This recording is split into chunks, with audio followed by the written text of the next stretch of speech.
Hello friends, welcome to our YouTube channel. Today we are going to discuss class 7th history chapter number 5 rulers and buildings. जैसा कि आपको पता है इस chapter को हमने हाफ डिस्कस कर लिया था और ये पार्ट 2 है जिसमें हम डिस्कस करने वाले हैं वाई वर टेम्पल्स टारगेटेड। तो टेम्पल्स को ही टारगेट क्यों किया जाता था? Because kings build temples to demonstrate their devotion to gods and their power and wealth. हमने डिस्कस किया था ना, जो राजा है वो रूलर्स हैं वो इसीलिए टेम्पल्स और मॉस्क वगैरह बनवाते थे क्योंकि वो ये शो करना चाहते थे कि वो कितना डिवोट करते हैं अपने आप को गॉड को और वो कितने पावरफुल और कितने वेल्दी हैं। It is not surprising that when they attacked one another's kingdom they often target this building. तो जब भी वो किसी और बिल्डिंग पे किसी और साम्राज्य पे अटैक करते हैं तो उनका सबसे पहला टारगेट होता है उस साम्राज्य में जो इम्पोर्टेंट बिल्डिंग्स हैं।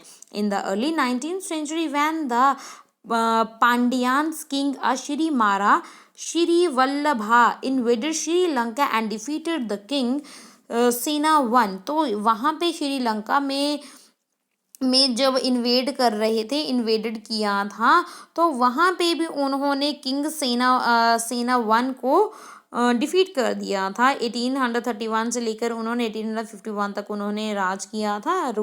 ये उनका रूलिंग पीरियड है। The Buddhist monk and the chronicles धम्मक्की नोटेड। तो वो वहाँ के जो बुद्धिस्ट मॉन्क थे और जो क्रॉनिकल्स थे उन्होंने नोट किया।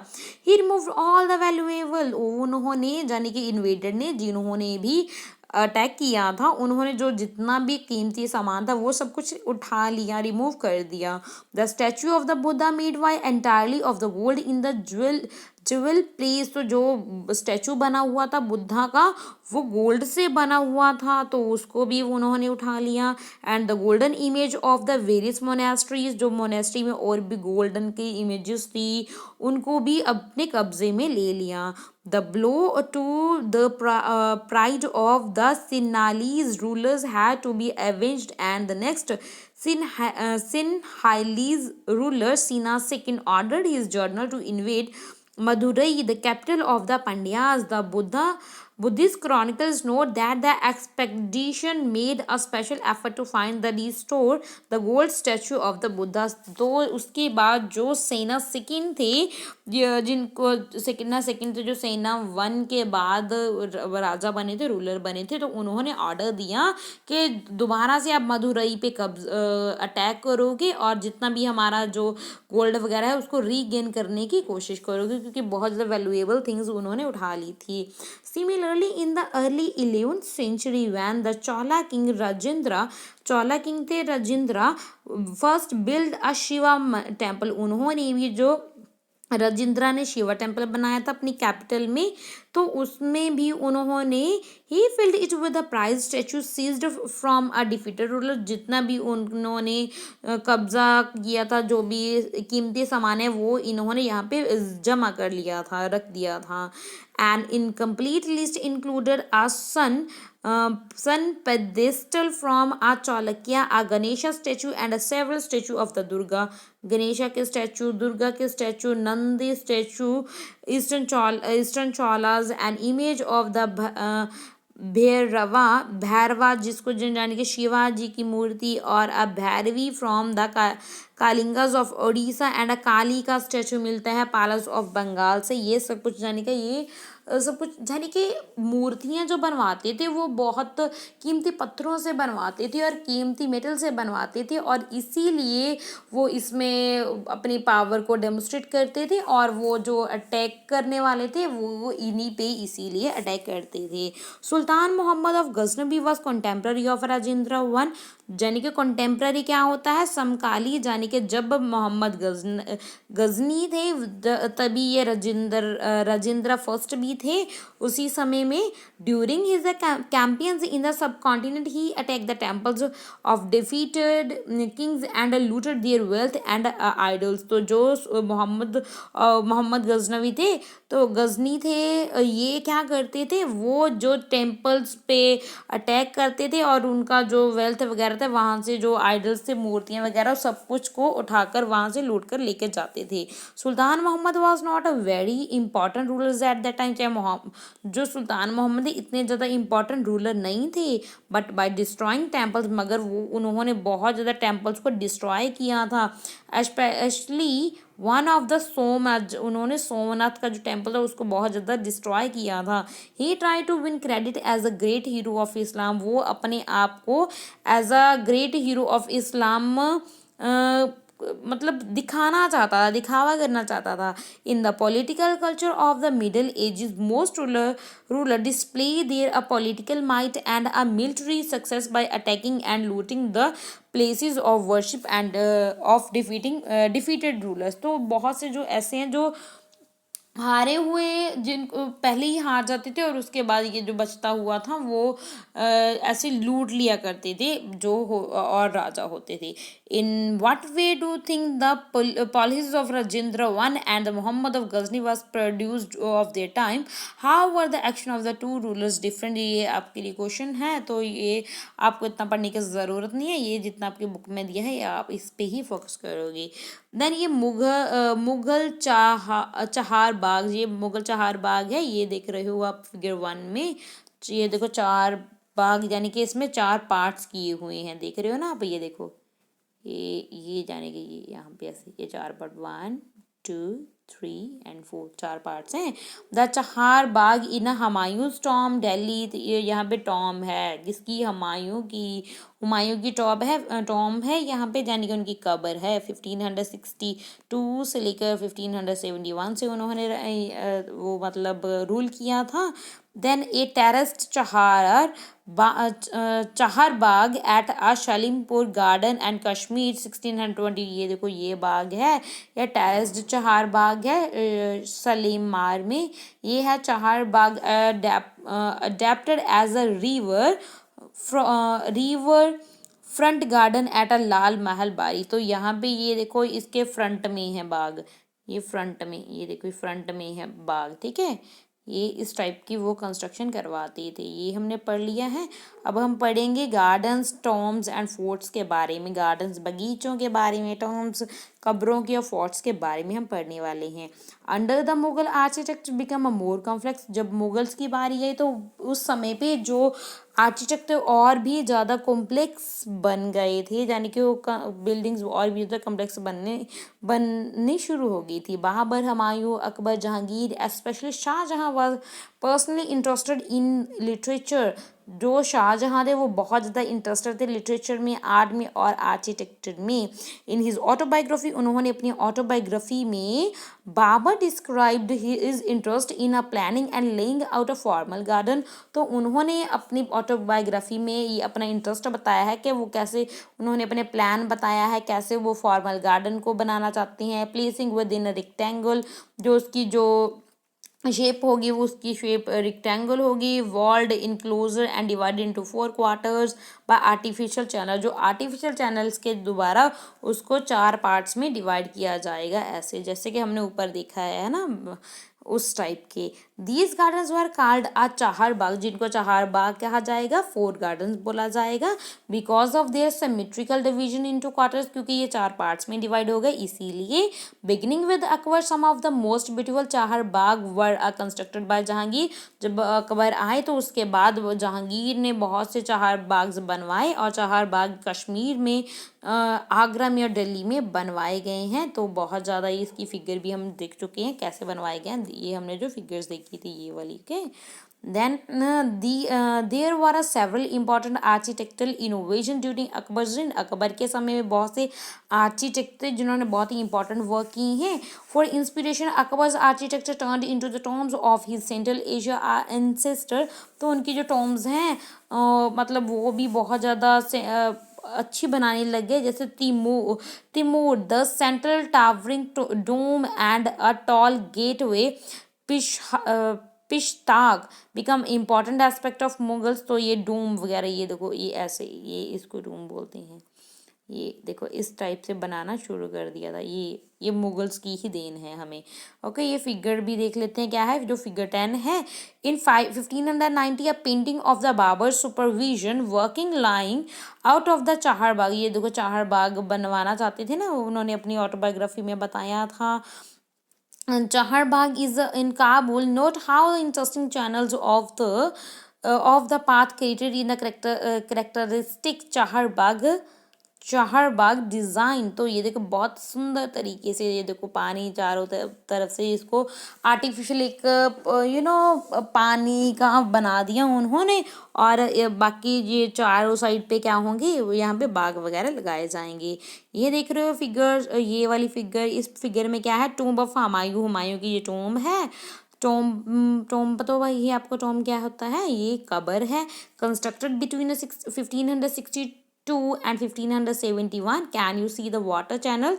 तो वाटर चैनल्स भी आप देख सकते हो। वाटर चैनल ये देखो, ये रहा वाटर चैनल। ये देखो ये पानी है, ये इधर पानी है, इधर है ये देखो यहाँ पे क्या है, ये देखो बाग है। और ये देखो इतनी बड़ी ये यहाँ पे उनकी टूम्ब है।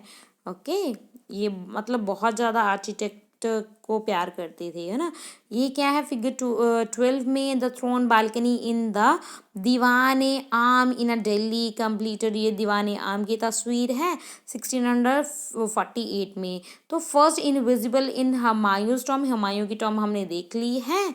And then the tomb was placed in the center of the huge formal Chahar Bagh and built in a tradition known as the Eight Paradise और आहस्त बहिश्त a central hall surrounded by 8 rooms। तो इसमें 8 rooms हैं, ये 8 rooms से surrounded की गई है। Okay, ये वाला ठीक है।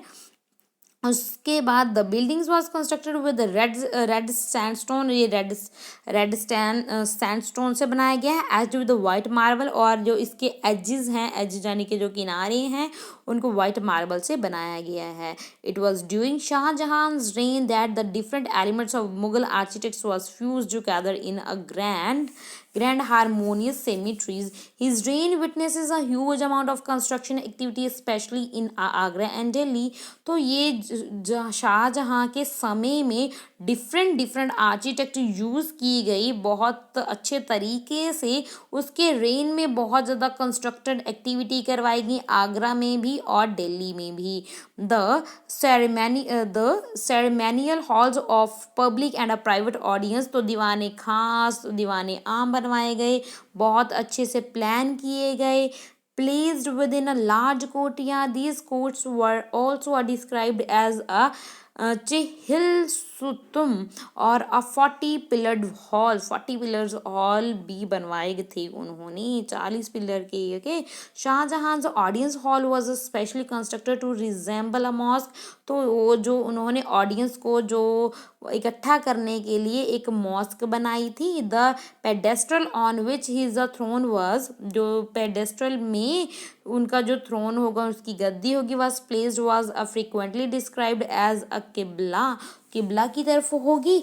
और the direction faced by Muslim at the prayer. जो किबला वो प्लेस होता है जब मुस्लिम प्रेयर करते हैं, नमाज अदा करते हैं, तो वो उस किबला की तरफ फेस करके ही नमाज अदा करती हैं। Since everyone faced that direction when court was in a session. जब मतलब वो कोर्ट में सेशन हो रहा होगा तो सभी किबले की तरफ ही फेस करें। The idea of the king was the representative of a god on the earth was suggest by this architectural feature. तो ये शो करता है कि वो अपने आप को ऐसा दिखाना चाहते थे कि वो सबका, वो भगवान के सामने खड़ी हैं, लाइक दिस, है ना।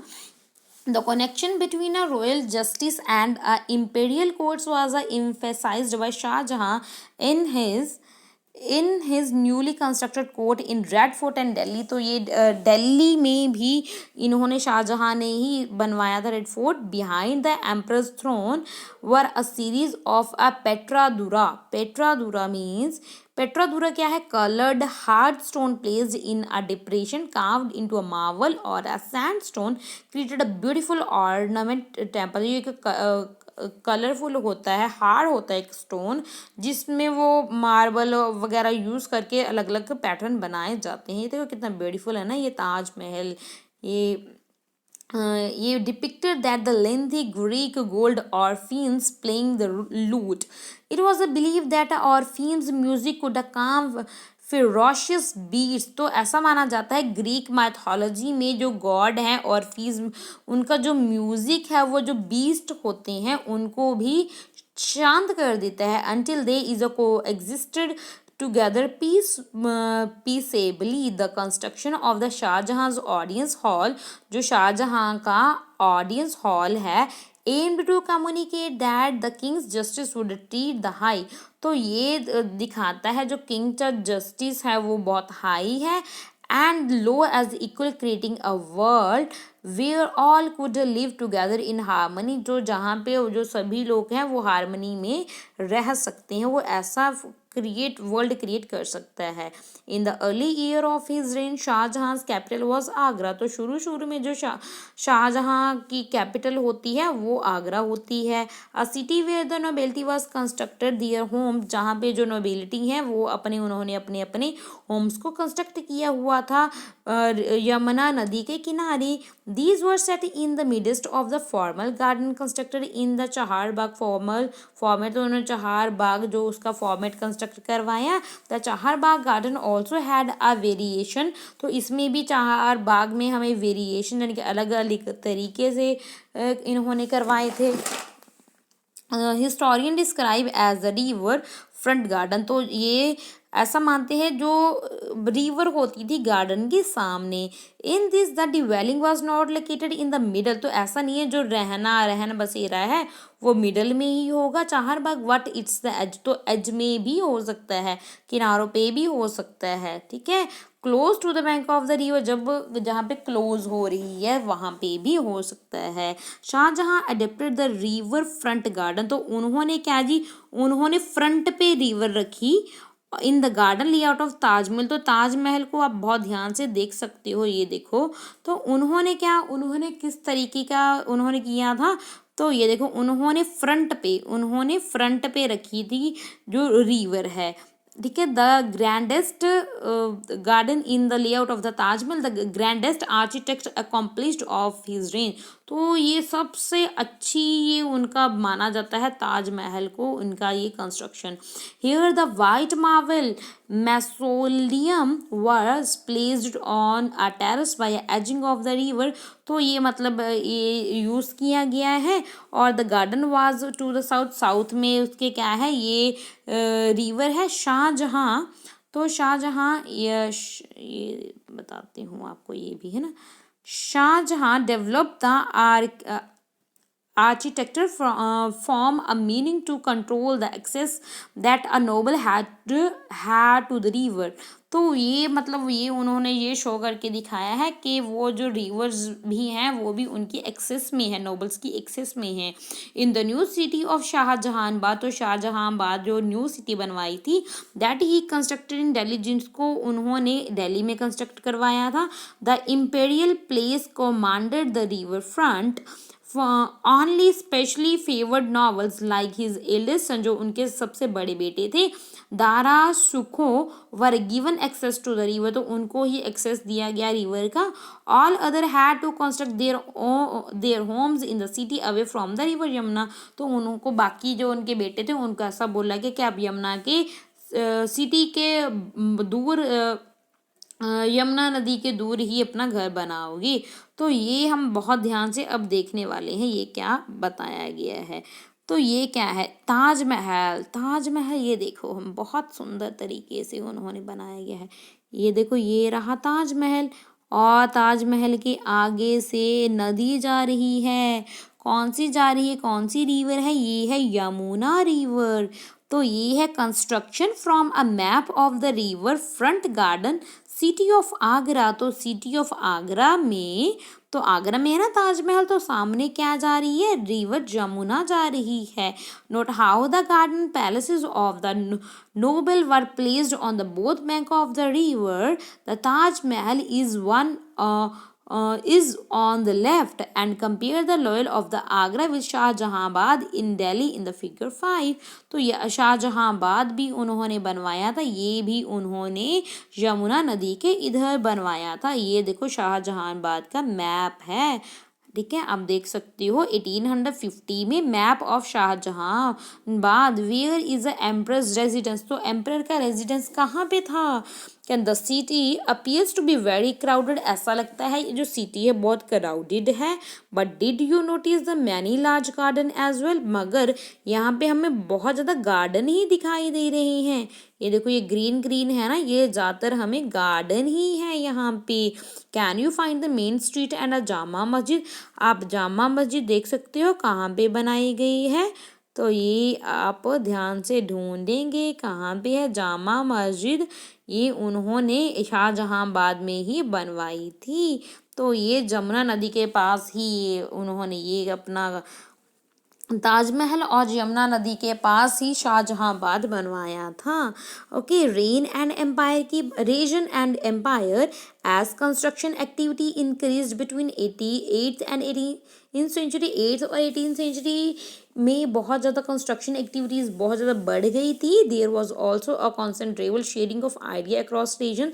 तो रीजन टू रीजन आइडियाज़ भी शेयर हो रहे थे। The tradition of one region was adopted by another. एक रीजन का, एक इलाके का जो पर्टिकुलर जो ट्रेडिशन है दूसरे भी फॉलो कर रहे थे।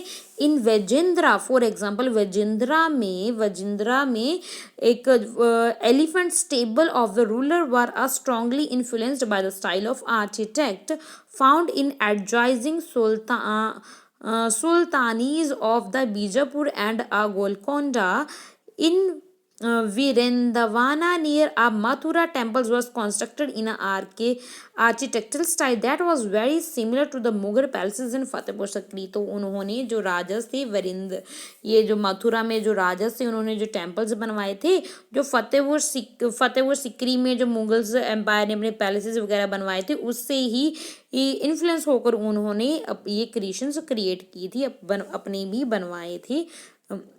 The creation of large empires that brought different regions under their rule helped in this across fertilization of the artistic forms and the architectural style. Mughal rulers was particularly skilled in adapting regional archaeology। जो Mughals थे वो बहुत ज़्यादा skilled थे।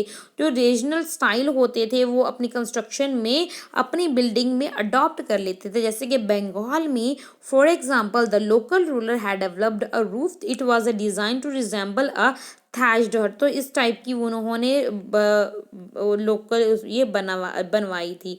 The Mughals like this बंगला डूम। तो उनको ये जो डूम है ना, इस टाइप की डूम बहुत अच्छी लगी थी। ओके, तो फिगर 11 एंड 12 में आप चैप्टर नंबर 9 में आगे देखेंगे, नेक्स्ट आने वाला है। So much that they use it in their architect. तो उन्होंने जो इनको अच्छा लगा उन्होंने अडॉप्ट भी किया। तो जो इनका अच्छा लगा दूसरों ने भी अडॉप्ट किया। तो एक दूसरे के आइडियाज़ भी अडॉप्ट कर रहे थे तब। The impact of the other regions was also evident in Akbar's capital, Fatehpur Sikri. Many of the buildings show the influence of the architect style of the Gujarat and Malwa।